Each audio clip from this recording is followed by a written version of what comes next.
नमस्ते भैया बहन। पिछले वीडियो में हम लोगों ने सूरदास के पद, इसके पहले पद को देखा था, साथ ही साथ उसके भावार्थ को भी समझा था।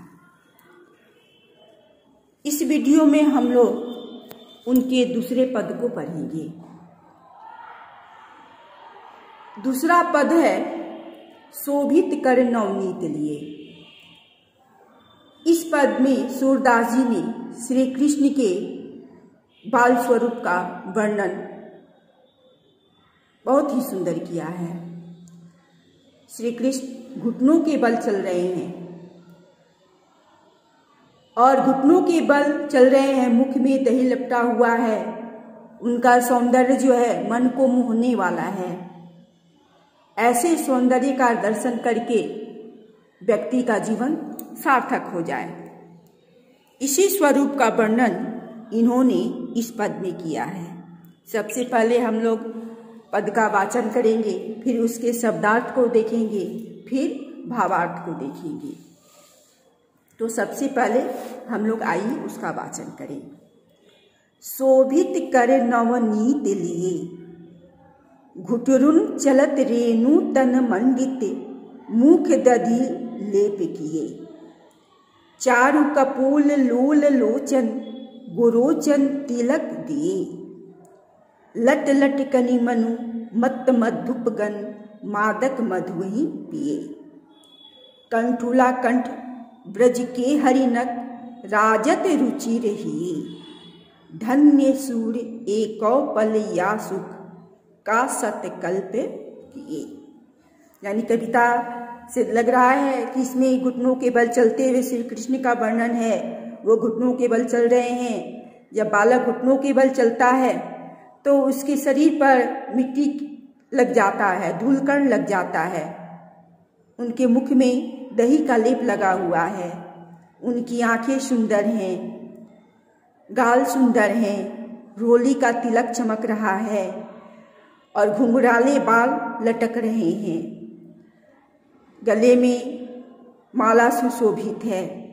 श्री कृष्ण कहते हैं, सूरदास जी कहते हैं कि श्री कृष्ण के ऐसे स्वरूप का दर्शन करके हमारा जीवन जो है वह सार्थक हो जा रहा है। जो इस अद्भुत स्वरूप का, मनमोहक स्वरूप का दर्शन नहीं कर रहा है, उसका जीवन व्यर्थ है। तो आइए सबसे पहले हम लोग शब्दार्थ को जानें। चूँकि यह ब्रज भाषा में लिखी गई है, वात्सल्य रस से उत्प्रोत है, तो खड़ी बोली में इसके शब्दार्थ को जान लें। शोभित का अर्थ है शोभना। कर, कर का अर्थ है हाथ।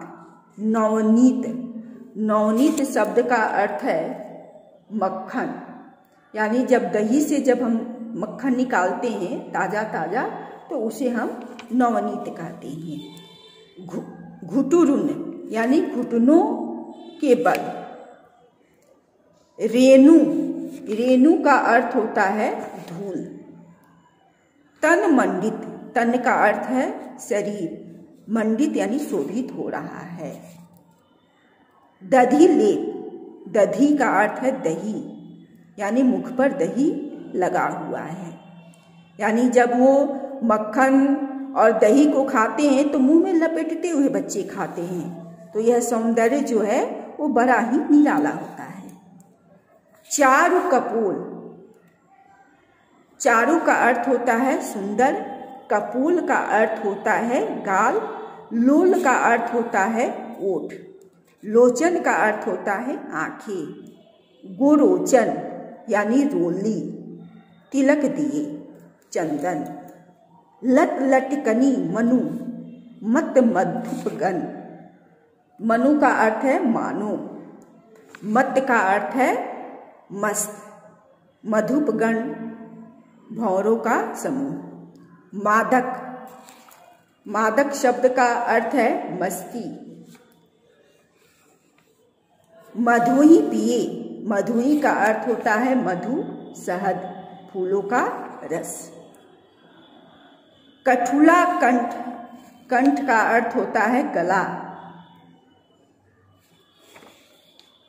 ब्रज के हरि नख, ब्रज का अर्थ होता है कठोर, केहरी नख का अर्थ है शेर का नाखून।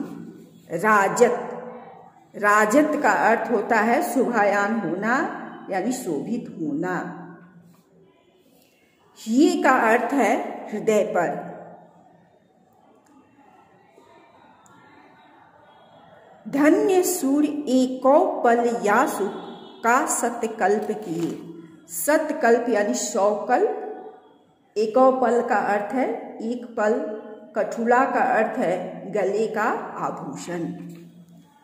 तो इस तरह हम लोगों ने शब्दार्थ को देखा। अब एक एक पंक्तियों का अर्थ देखेंगे। शोभित कर नवनीत लिए, श्री कृष्ण के हाथों में मक्खन है जिससे वो शोभित हो रहे हैं। घुटरुनु चलत रेणु तन मंडित मुख दधि लेप किए। श्री कृष्ण घुटनों के बल चल रहे हैं और उनके शरीर पर धूल कण शोभायमान हो रहे हैं। मुख पर दही का लेप है। चारु कपोल लोल लोचन, उनकी कपोल अर्थात गाल सुंदर हैं तथा नेत्र चंचल है। माथे पर रोली का टीका लगा हुआ है। लट लटकनी मनुमत मधुपगन मादक मधुई पिए। बाल घुंघराले हैं। जब वे घुटनों के बल माखन लिए चलते हैं तो घुंघराले बालों की लटी उनकी कपोल पर झूमने लगती हैं, जिससे ऐसा प्रतीत होता है मानो भ्रमण मधुर रस का पान कर रही हैं। कठुला कंठ ब्रज के हरिनख राजत रुचिर ये। उनके इस सौंदर्य को बढ़ाने में उनकी गले में पड़े कंठहार व नकसिक और नकसिक की जो माल है, कंठहार है, उनकी शोभा को और बढ़ा देती हैं। सूरदास जी कहती हैं, धन्य सूर एको पल या सुख का सतकल्प किए। सूरदास जी कहते हैं कि इस बाल स्वरूप का दर्शन एक पल के लिए भी हो जाए तो जीवन सार्थक हो जाए, अन्यथा 100 कल्पों तक भी यदि जीवन हो तो वह निरर्थक है। इस तरह यहाँ घुटनों के बल चलते हुए श्री कृष्ण के बाल सौंदर्य का वर्णन अद्भुत है। हाथों में मक्खन है, मुख पर दही का लेप है, शरीर पर मिट्टी के कण लगे हुए हैं, उनके गाल सुंदर हैं, आंखें चंचल हैं, माथे पर रोली का तिलक है। जब मक्खन लिए वे घुटनों के बल चलते हैं तो उनकी घुंघराले बाल जो हैं वो लटकने लगते हैं, तो ऐसा लगता है जैसे भौरे मधु पीकर मदमस्त हो रहे हैं। और उसके सौंदर्य को बढ़ाने में उनके गले में शोभित कंठुला हार जो है वह सहायक है। सूरदास जी कहते हैं कि ऐसे कृष्ण का सौंदर्य का जिसने पान नहीं किया अर्थात दर्शन नहीं किया, उसका जीवन जो है वह निरर्थक है। यदि इस सौंदर्य का दर्शन हो रहा है तो जीवन हमारा सार्थक हो जाता है। इस तरह श्री कृष्ण के बाल स्वरूप खासकर घुटनों के बल जब बालक चलता है तो बड़ा ही निराला होता है, और इसी निराले सौंदर्य का वर्णन सूरदास जी ने यहाँ किया है। आशा है सबको उनके बाल स्वरूप का वर्णन बहुत ही अच्छा लग रहा हो।